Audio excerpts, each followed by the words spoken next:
we're going to have a pandemic. We are closely monitoring the emerging cases of swine flu in the United States.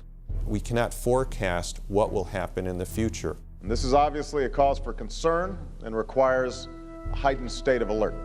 One possibility is that as this virus spreads and it changes, it will come back in the fall to the United States. This may not be the pandemic. We don't know.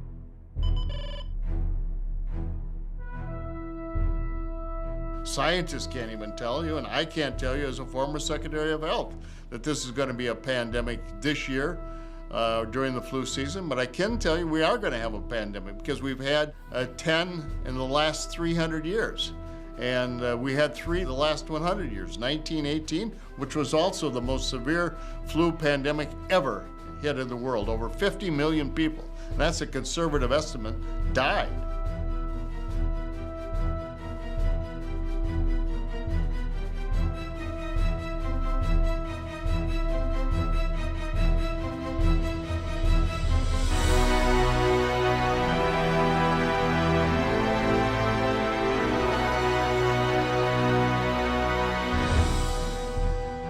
H1N1 is not the only pandemic threat.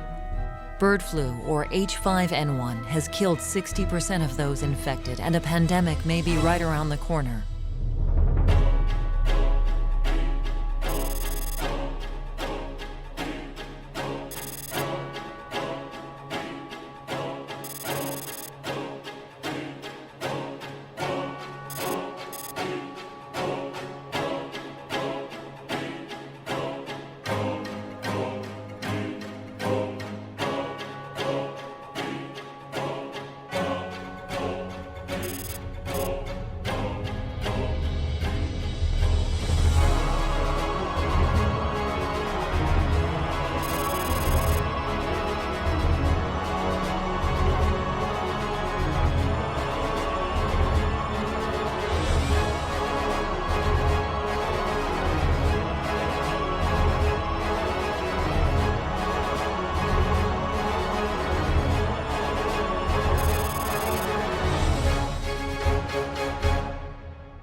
And as you can see, when you wear the surgical mask, there's a big gap here. If you don a mask and there are leakage, that is as good as not using it, because you are then allowing the microbes to escape through the protection, and you're actually breathing in. It's different when you just put on the mask just to block the dust and pollen or whatever. It's a different thing when you're using it to block something that's so small, like microbes, like virus and bacteria. Look at the medicines you buy. Look at the masks you buy. You know, to make sure that they're FDA approved and they're going to be able to do something. It's, the worst thing in the world is to purchase something that is not going to be effective. The Spanish flu outbreak of 1918 was an H1N1 virus. Like H1N1 today, Spanish flu first appeared in April. The first wave did not kill many people, but the virus changed over the summer into a deadlier strain. In the fall, the second wave appeared, eventually killing over 50 million people. People don't understand and don't really realize that just a regular flu causes 36,000 deaths a year. Just imagine, just think about that.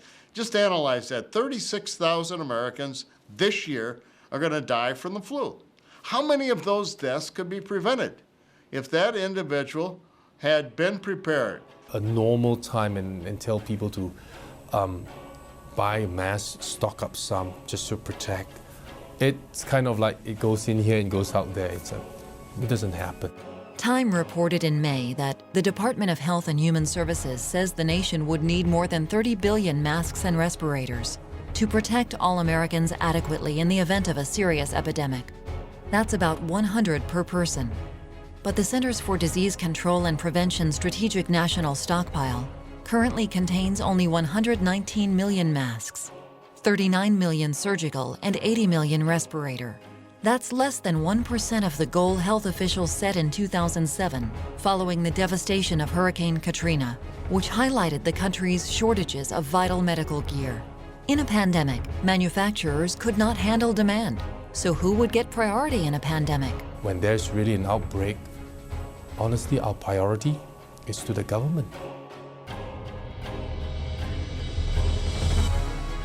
The worst thing in the world is to have a young child or an elderly person not prepared and know full well that a few dollars spent correctly will protect you from this insidious disease, which we hope doesn't hit us, but it's possible. And that's this new virus, H1N1.